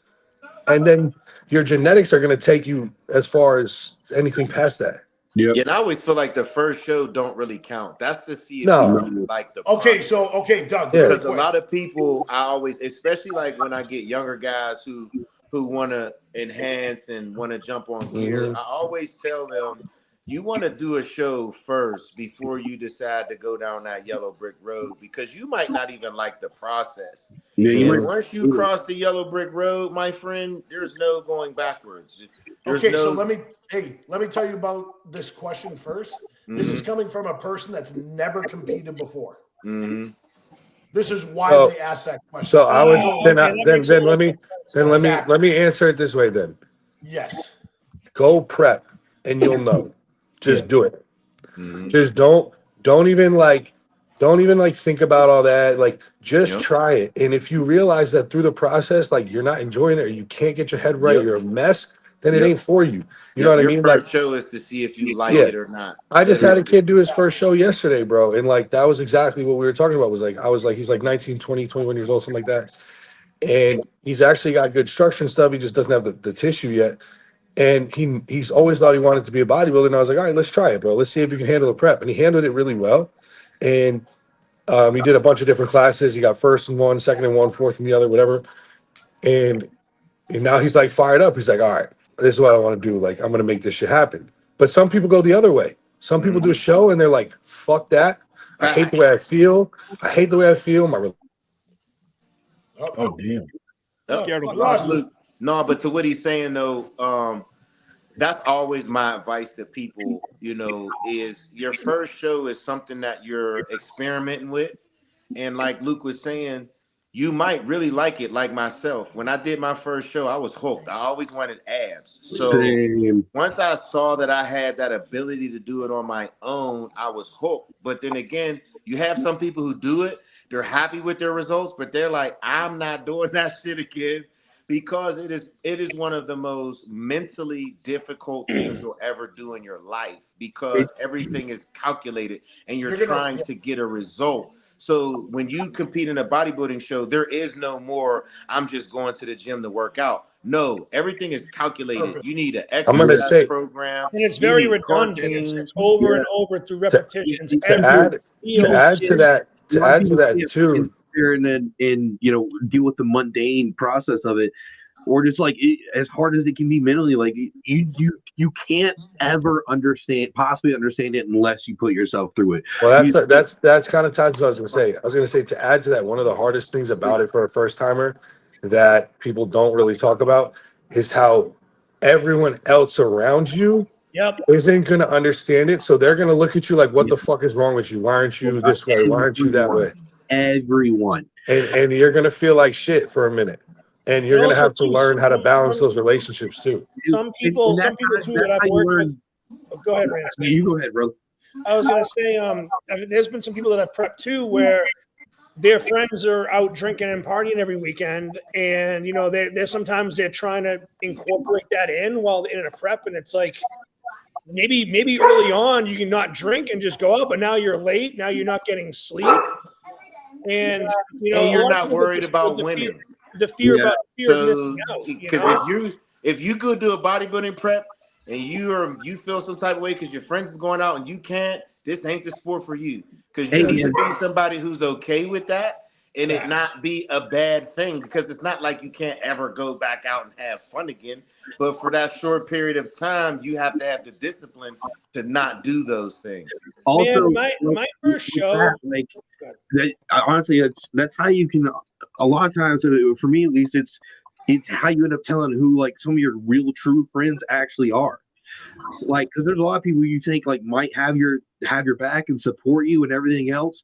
You go to a bodybuilder prep and like you can't go out with them anymore, or you're doing this and you're focused in and they don't understand it and they don't like it, and then they just stop fucking talking to you and you're like, the fuck, like I did nothing.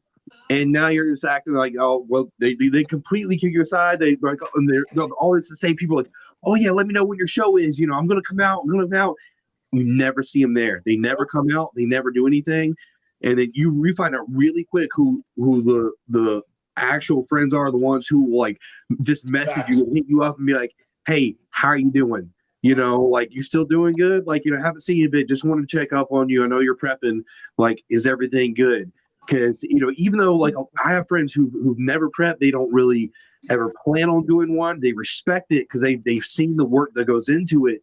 And I'll have some that literally will just every now and message me and be like, hey, you good? Like, I just haven't heard from you a bit. I know you're locked in right now. Just like want to make sure everything's okay. And like that's why that's exactly why like you look at at bodybuilding and bodybuilders, like a lot of failed relationships come in bodybuilding because like people and their significant others just don't understand it, and they don't try to understand it either. And I've always said this too, like if you don't have, I just said it to one of my clients yesterday, if you don't have a significant other or a spouse that supports this and what you're doing, you're fucking doomed. And it's hard. It's a nightmare. Supports it, dude. You're doomed. You're gonna have to pick her or bodybuilding. That's how it goes. In that situation, Luke, yeah, you're right. Because it's a selfish sport. That's what you guys are basically explaining to people is when you do a bodybuilding prep, everything is calculated from the time you wake up. You're monitoring how much liquid you're drinking, your food intake, your training routine. Take in. Like, I'll tell you, this is the only good part about this question from this particular person, because he goes to my gym. Him and his wife are both doing the same show next spring. Oh, that's cool. So that's the dopest part of all of it. I wouldn't always say that, bro. I have experience. It's not always fun. It can work and be you'll amazing. you'll find out. You'll find out quick. You'll find out. Yeah. Brandon, what do you say, Mike? Yeah. Well, Brandon, what did the original question say? How was it asked? So it was worded, what helped you stay mentally grounded during your first show prep and focus only what could you control? From a mindset standpoint, how did you stay centered? This is I'm gonna say my little piece on it. Yeah. I was 10 years old. I watched Allen Iverson play. And I said, I fucking want to do that. I want to be Allen Iverson. I didn't care if I was ever going to be that good, but I knew I wanted to play in high school. I knew I wanted to play in college. So I just fucking did it. When I got to high school, I played baseball too. That wasn't for me. Fucking basketball. if you want to bodybuild, fucking bodybuild. Do it. If that's what you want to do, then you do it. If you don't want to do it, don't do it. Like it's like I think people make things more difficult than they need to be. If you want to do something, at least my mindset is when I want to do something, I want to be good at it. I just fucking do it regardless of like the outcome or if I end up sucking at it at the end. Like I'm so goddamn stubborn at doing what I want to do. Can I say one thing also? Yeah. If you want to bodybuild, I hate when somebody tells me they want to bodybuild and they want to do a bodybuilding prep, and then I take them on a posing session and they don't even know what a front fucking double bicep is. So if you want to bodybuild, like I did, watch bodybuilding competitions, watch tutorials, learn the sport, know what category you want to do, practice your posing before you get with somebody. My first 2 shows, I didn't even have a coach. I learned how to pose watching Johnny O. Jackson on YouTube. Swear to God. That's what I did. This is I learned just looking at first pose. I learned just looking at pictures of fucking Arnold and Lee Labrada in Muscle Mag. So this is the positive magazine. This is the positive thing I'm taking from this too, is because they're husband and wife. I see them almost every night. They have been actively jumping into like posing classes, have hired a posing coach, and they actually work with Dusty. Nice. So and like beforehand, they were like, listen, he's like, I just want to like get in shape. I don't want to do a show. And then he like changed his mind. His wife changed his mind. Like they both changed their mind at the same time. And Dusty's like, all right. He's like, I'm going to put you through like an 8-week like struggle to see if you can actually like handle a prep. So Dusty put it to him. So they have like a base to go into like a prep. So but like the 2 of them are great because they ask like a ton of questions. And I'm like, I always will stand there and talk to you and answer any questions that you have, because like I've been doing it a while. I've done 20 plus shows. So it's like, if I have knowledge that I can share with other people, I'm going to sit there and I'm going to share it with them. You know what I mean? So they always have good questions. It's never dumb question. I tell them, I'm like, no question. I'm like, you've never done a show. So I'm like, no question is never a dumb question. Facts. You should ask the question and like listen to the answer and how it's going to respond. Like, but understand, like everyone's going to give you a different answer based upon their perspective.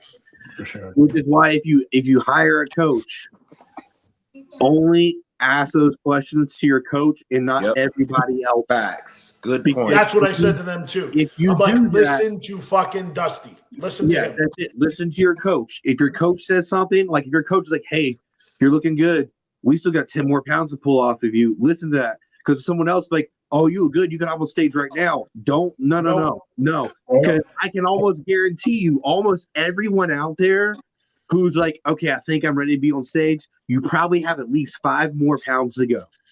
And don't take advice from other people. That is one of my biggest. Don't listen to other people when they say, "Oh, what your coach got you doing 30 minutes? You should probably do 40 minutes."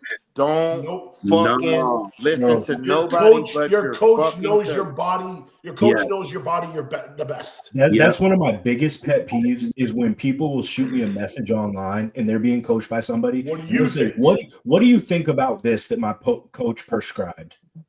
I just say, bro, that is your coach. Don't ask me. Run with that. Yeah, it ain't you're not my client. You're not my client. It's not my business. It's not my problem. Yeah. Like, and you shouldn't be doing that. If you hired them, trust them. You gave them your money. You're trusting that coach. Follow what the fuck they say, at least for the prep. Get the prep done. If it's not the result and y'all don't jive, then sure, come ask me. This is one of the reasons why I love my story, because when I got a coach, because after I did my first 2 shows, I decided I wanted to take it serious. And I'm like, at the time, Phil Heath was the best bodybuilder in the world and he had a coach. So I'm like, why the fuck would I not have a coach if the best bodybuilder in the world has a coach? So I get a coach, and sure enough, I'm thankful that I did that, because I got with somebody that was knowledgeable and was able to teach me more than I ever expected. you know, and I'm fortunate enough to still be with the same coach to this day. Because I also realized too that having a coach is a trial and error thing. And I never wanted to be that person who was just bouncing back and forth to coach and coach, because most people aren't afraid. They don't know how to self-assess. And it's like, you'll still have the same problems going to another coach if you're not truthful, you're not honest, you don't communicate with your coach, if you don't listen to your coach. Because so many people blame their coach, but then they're not telling their coach they're substituting their salmon for fucking who else knows. And then that throws off your numbers. And now you're eating shit that your coach don't even know what the fuck you're eating. And you're just telling your coach you're doing everything when you're really not. So for me, I have trust issues and I don't trust people like that. So I know a lot of people do that because in their mind, they're second guessing or they think they know better than their coach. But what you're doing when you do that is you're self-sabotaging your prep. When you're not doing what your coach is telling you to do, you're self-sabotaging. So my first prep, when I paid my coach, true story, I told y'all this before. My first day, he posed for me. And I'm looking at him like he's fucking shredded to the bone, big as fuck.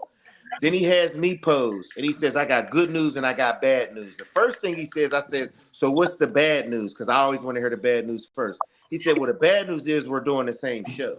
My heart hit my nuts. Because I'm like, there's no way I'm going to beat this man. You know what I'm saying? He follows it with, the good news is you're probably going to beat me. And then he starts to explain to me in bodybuilding terms of my genetics and why he thinks that I would win. So I paid him my money. As soon as I paid him my money, this was a Saturday. He said, Doug, I don't want you to do no cardio till Wednesday. Now my heart hit my nuts again. I'm like, what the fuck, bro? I got 4 weeks. He's sabotaging me. You want me to? Yeah, I'm thinking I heard all the horror stories of coaches sabotaging shows to win and stuff. So he tells me not to do cardio. Then he sends me my food, and it's way more food than I was eating prior to him. So now I'm like, you took my cardio away, and you want me to eat way more food. And I'm like, dude, I'm going to get fat. Swear to God. I called him, and I'm like, I'm weighing up my potatoes. I'm like, this is way too much potatoes. He said, Doug. He said, I'm going to tell you this one time. He said, if you can't keep it 100 with me on the food, I can't help you. I swear to God, at that moment, I said, I'm going to eat and do everything this man tell me. And when I lose, I'm going to blame it on him. That's exactly what I told myself. And guess what happened? I did everything he told me and I fucking won. Yeah. I was sold at that point. I'm like, dude, you could put deer balls on my plan. I'm going to eat fucking deer balls. Because I did everything you fucking said and I won. And I'm saying that to tell everybody out there, you'll have moments where you want to veer away from what your coach is telling you and teaching you. But ultimately, when you do that, you self-sabotage your opportunity of winning by not following what your coach is telling you to do. Will coaches always get it right? No, because your body's constantly changing. Things are constantly going on, and you need and you want somebody who is willing to work with you, listen to you, and help incorporate the best exercises and food that work for you. Yeah. And like you got to buy in 100%. And there's literally gonna be days, especially the closer you get to a show, there's gonna be days where you question your coach. Like it's gonna fucking happen.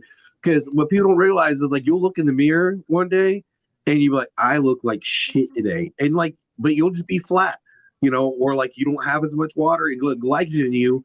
And like, but that's exactly where you need to be at that point to make sure you're burning fat. And like, there's so many people like that. Oh, I was just like, I'm not eating enough. I think I need a refeed. Like, no, you don't need it yet. Like, your coach is telling you this for a reason. Like, trust it. And then, you know, the next time your coach makes a change to the plan, all of a sudden you wake up the next day and you're like, okay, all right. Yep. Yeah. That trust has to be there. And unfortunately, sometimes people don't fully trust their coaches. And that's why when I see dudes every year got a new coach, I be like, oh, it's you. It ain't the coach. Yeah. It's you. If you switching a coach every time you fucking lose, every time you do a show, it ain't the coach. No, it's Mike, not. what was your question, Mike? Oh no, I was gonna say Luke has a couple questions. Yeah, I had two for my boy J Mass, Justin. They're in my DMs, which is why when I swipe up, it like turns my camera off or some shit. So I'm gonna try to remember them. But the first one he asked was something along the lines of what was something that you did once you got big that you realized you couldn't do anymore, and like what was that specific moment? Oh, play basketball and I tore my Yeah. Achilles. I can't. Dude, I used to be a swimmer. Fuck that now, dude. I drowned. Yeah. I'd That's fucking what I sink say. to the For bottom me, of the pool. it was sprinting. I tried to race my son and tore my calf. That was it. Bro, I remember I might have said this on here too. Mine was basketball too. It was when I was first getting big, I might have hit like 250 for the first time. And I was at my parents' house and my little brother had some of his boys over and they were running one-on-ones like outside playing basketball. And I saw him and I was like, man, these fucking chumps. I was like, these fucking chumps. I was like, check ball, bro. And like I checked the ball with one of these kids. I was like, I'm gonna fucking body him. And I went and like tried to cross over and my knee like blew out my fucking asshole, bro. And I was like, I can't move no more, bro. It's just done for me. This is done That's for what me. I was gonna say. The same thing.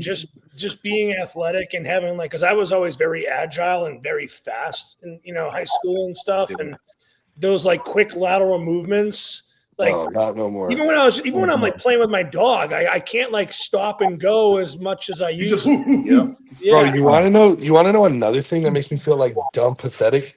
So like last night I was out with some people and like I had to step off a ledge that might have been like that high, bro. Like even like most people just kind of pop down, right? And I'm like sticking my foot out, see how high it is. I'm like, all right, like, can I jump down this, or do I gotta like squat down this? You're Like, I didn't tall know. too, though. You're not Yeah, short like I me. know You're because tall too. so like, bro, because it would have been a couple inches, but I jumped down that shit and my knees just went boom, and I was like, ow, bro, like it's the See, most pathetic shit. I still lie to myself and tell myself I can do everything completely. Like anything athletic too. It's like it's funny. Like my oldest, she'll sit there and like try to do like certain things athletically, and I'll like, you're doing it wrong. You do it this way. She'll just like, you try it then. Like, okay, and then I'll do it half the time, and then she just looks at me flabbergasted, like, the fuck? How did you just do that? Like so you can still do it though. I can still do a lot of stuff too. Yeah. Bro, you want to know another time where I realized I was so unathletic was it was basketball again, bro. I forget what I think I was playing like horse with like my brothers or some shit. And I thought I was doing this like post hop fadeaway, like where I was like getting up. I thought I was like getting up and like getting air and shit. And my Gets brother, like 2 inches off the ground. and I made it, right? And so then my brother went and did it, and he did some like flat-footed bullshit. And I was like, man, that's not what I did, bro. I was like, you gotta hop, get up in the air, boom, boom, boom. He's like, you did not do that. I was like, what are you talking about? He's like, do it again. He took a video. It was the most pathetic shit I've ever watched. I moved this far, bro. I felt like I was booking it. I moved this far, bro. I remember when I knew like my athletic days were done. We were on the boulevard and there's this grass spot. It was my boy Matty. He lived downstate here with me. And in high school, we were super competitive. I was fast. I ran track. I played basketball. I was fast. And he was very fast too. But I was a little bit faster than Matty. And I remember I was talking my shit and I was like, yeah, I'm a little swole now, but I can still run. Let's line it up. So we lined it up. 100 yards. He cooked me off the line, bro. Cooked me. He was like 8 strides ahead of me, 50 yards in. And I said, oh, yeah, I'm done. It's over. Like, I'm done. Running is the one thing I'm definitely like that with. I mean, because before I started bodybuilding, I was running like fucking 8 miles every morning when I was wrestling. I'd wake up, I'd run 8 miles. And back when I was fucking 140 pounds, but I was down to like I could run fucking 8 miles in 45 minutes, like clockwork. Like, damn. And literally this year, it took me 30 minutes to run 3 miles. This year, and it was March. Yeah, so March, or no, it's February. February, I got the bright idea of I want to see if I can, still run a mile in 6 minutes. And I was like, I'm pretty sure I can fucking do it. And I actually had a bet going up with a few of my buddies. Like, I was like, I fucking swear I can. I was like, I'm pretty sure I can push myself to run a 6 minute mile still. And so I had ran, especially long distance, and forever. And what's crazy, first lap, I was like fucking on pace. Like it was funny to watch me run because it's, it looks like there's concrete in my shoes every damn step. But and I was running in barefoot shoes. That was a really bad choice right there. They're completely flat. But the first lap, I was on point to hit a 6 minute. The second lap, I was still like right there. I was like right under 3, and then it just fucking gassed me. I think I saw finishing like in a mile with like walking like a whole lap. Or like 9 minutes is like right around what I finished with walking, like literally the entire lap. But like I was like, I can fucking run 6 minute miles still, like no fucking problem without ever doing any conditioning work with anything else. I was like, but I'm pretty sure I can still fucking do that. Ransom, you're gonna find out real quick how fast you are if a dog starts chasing after you fucking out of a fucking house. Oh, I'll be with FedEx, dude. You're gonna be like, holy shit, I'm fucking slow as shit. That's the only thing that worries me about stuff like that. Even when I'm out walking, and if I see a dog, I'm jumping on somebody's car. I don't give a fuck if they come out and they get mad. You get that fucking dog. I'll get off your car. I don't really worry about the big dogs. Like the little fucking dogs are always the ones that are going to try to fucking bite you. My defining moment was my defining moment when I realized I'm like, oh shit, like I'm too big to be doing this stuff was in 2020, and I was up at Lake George and I went cliff jumping, and I was about 240, and I used to cliff jump all the time. I used to jump off, like my highest jump ever was about 90 to 100 feet into a cliff. Oh my god, yeah, I was only about 130 pounds when I did that. It was the Quincy Quarries, Brendan, if you've heard of them. Fuck yeah, I've been there. But so I was at Lake George, and I climbed up this whole like ledge there, and it was about 50 feet, and I was about 240, and I jumped off, and I hit that water like a ton of bricks, and it fucking hurt. But the problem was too is then I had to swim out to the boat because the boat couldn't get close, and I was gassed swimming. I'm like, I'm gonna fucking drown out here. God. Yeah, that's definitely something that I can't do like I used to, like swimming and going down water slides. Oh, I get a wedgie every time I go down a water slide, bro. There's no way I'm going down too fast, and I have to swim much harder now because I don't float anymore. No, there's no buoyancy anymore. I've never been able to float. Even when I was like small as shit, I've never been able to float. Ever. That's great. Yeah, I used to be able to float. That was when I was a little fat, pudgy motherfucker. But now, ain't happening. All right, I got another question. This is from Lucas. He always reposts us, so he's a good dude. It's what's one habit outside the gym that has changed your life the most? Ooh. I'd probably say just my overall work ethic and being ambitious. Just bodybuilding's taught me to be so disciplined and hardworking that it's carried over to every other aspect of my life. You answered that perfectly because I feel the same way. I think it's a discipline. Like how far you come in the sport makes you disciplined in everything else outside. So is that the question though? Say it again. What was one habit outside of the gym that has changed your life the most? Honestly, I think time management, man. Like it bodybuilding kind of makes you like learn how to manage your time, more efficiently. Like especially like during a prep phase, like you have to. Because you have to account for added cardio, you have to account for cooking all your meals and getting steps in and posing and everything else. Like so, it makes you try a little bit harder to actually manage your time.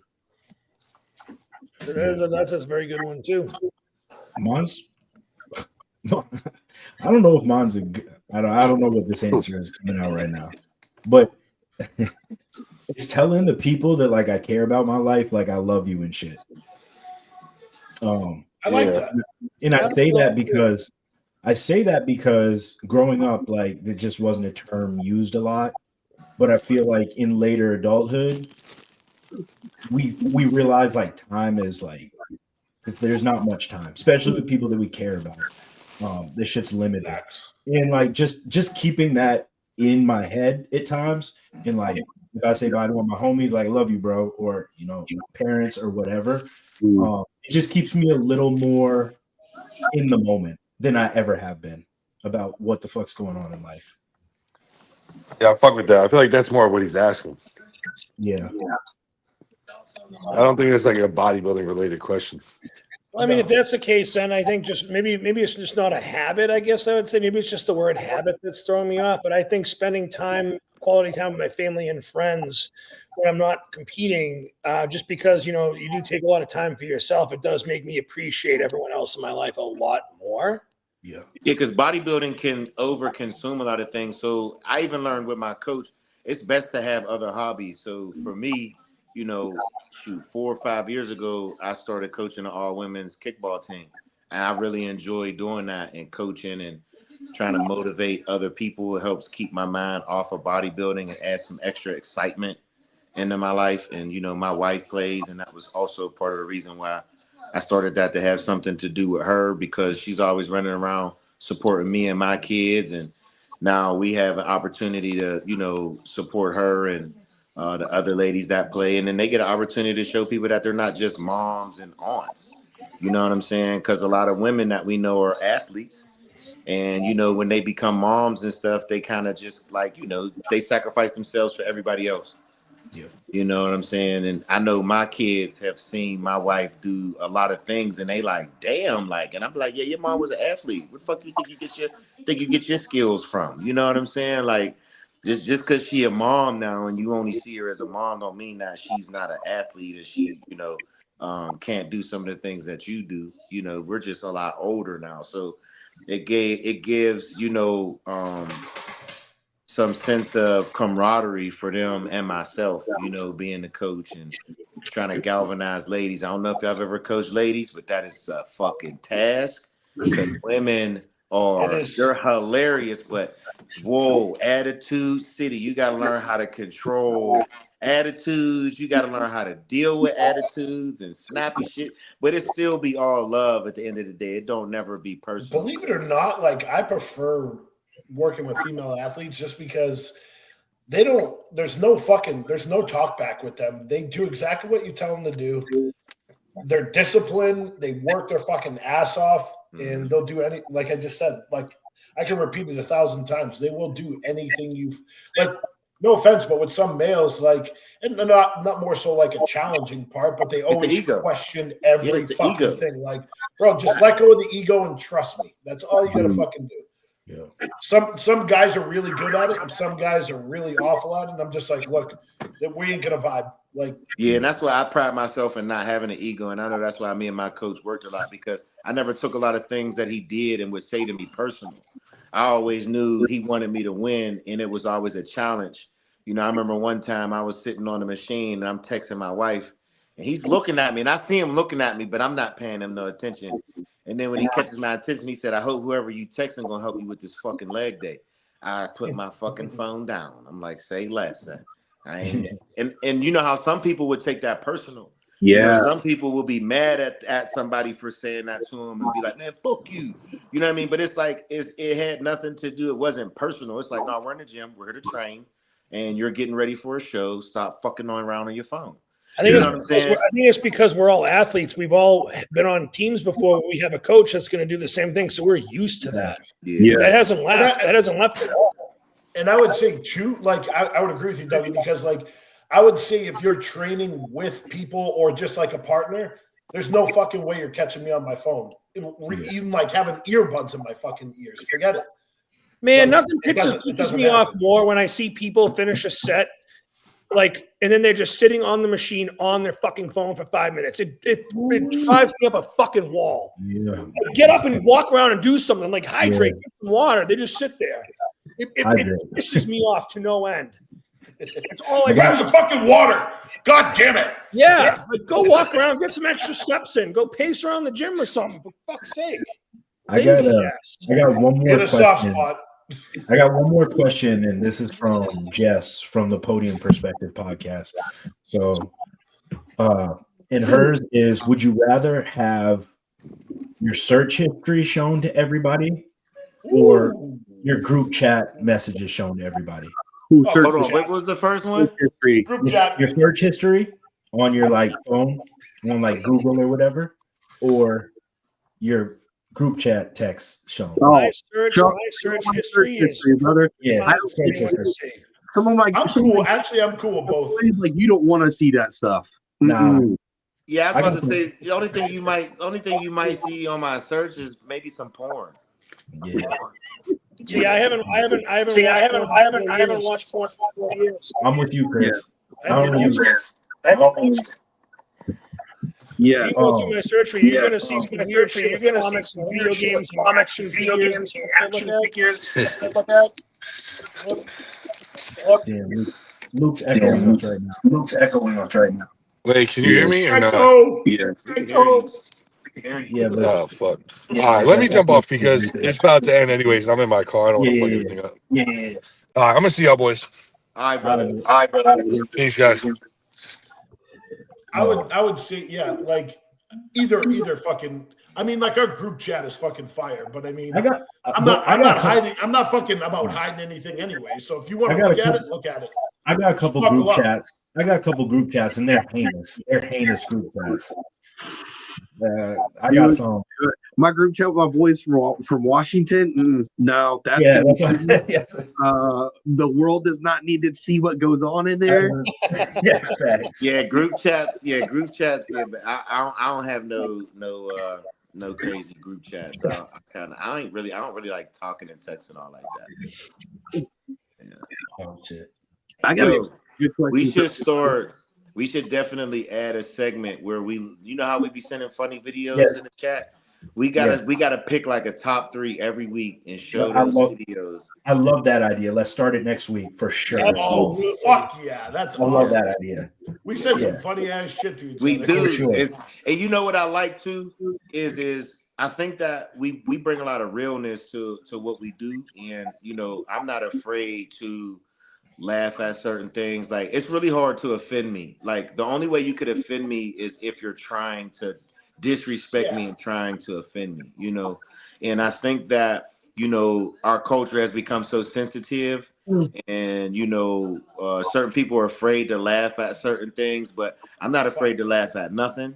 And you know, I can take a joke for a joke, and I'd like for us to show that side of us, you know what I'm saying? Because we're regular people and we're human. You know, it's just like me and Luke earlier talking about really dark-skinned black people, you know, and there are some really dark-skinned black people, and I call them purple. You know what I'm saying? My best friend, that's a little joke between me and him. You know what I'm saying? And I don't see nothing wrong with it because it's not being done maliciously. And I think that sometimes we get so caught up in, you know, what's going on in the world, and people are walking on eggshells and scared to say certain shit. If you're not trying to offend me, I can't be offended. We can have dialogue. We can have talk about things and they be in the proper context and I not be offended. You know what I'm saying? Well, and I dude, hope other people are the same way. You know what I'm saying? Like, I agree with you, Doug, because I mean, like, that's why I sent the video. I fucking sent the watermelon video the other day. That shit was hilarious. I'm like, Mike and fucking Doug are gonna laugh their ass off. That shit was. I'm not even concerned about it. I'm not even concerned about it. You know what I mean? Like, that's how tight we are. Exactly. We know. I'm like, I'm not sending this to offend you. You know what I mean? Exactly. It's fucking hilarious. Exactly. Fucking hilarious. And sometimes you gotta laugh at funny shit, you know, and I like to watch edgy comedians. You know what I'm saying? Like that stuff doesn't bother me. I don't get offended by jokes. You know what I'm saying? That dude Shane Gills, hilarious.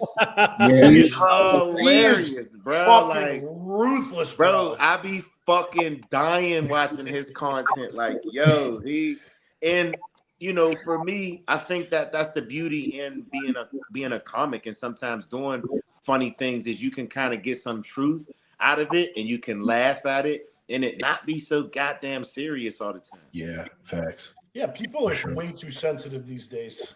Oh my God! Could you imagine in living color today doing a segment of Handyman? Could you imagine that, bro? No way. Well, that's the thing too. It's like you see some of these people getting offended when they go to a comedy show. I'm like, bro, if you don't have that thick skin, stay the fuck home, man. Because don't go to a comedy show if you get offended by shit. Yeah, that's crazy. It was a Matt Rife. Like there was a guy sitting in the front row and he's blind, and he's like, what are you falling asleep at my fucking show? And he's like, no, I'm blind. Dude, Matt couldn't even he fell off his fucking chair laughing. Yeah, so Matt hard. Rife is funny, man. He's definitely hilarious. He's another good one. Yeah. I mean, you never go wrong with Kevin Hart's shit. It's fucking hilarious. And he just dropped some new shit. That's about to come out. I'm gonna watch that. Yeah, I want to watch that. Yeah. It's gonna be coming on Netflix. Oh man, Kevin still did stand up. Yeah. Did you guys ever get a chance to watch George Carlin? Oh yeah. Classic. Sure. George Carlin's my favorite. He is my favorite comedian, and all the stuff he said back then is just happening now. It's so true. Isn't it crazy? Hey, Andrew, what about Andrew Dice Clay? Oh yeah, absolutely. That guy was fucking ruthless back in the 80s and the 90s. That's why I say certain people would get up and walk could out. not be comics today. Could you imagine Richard Pryor today? Oh yeah.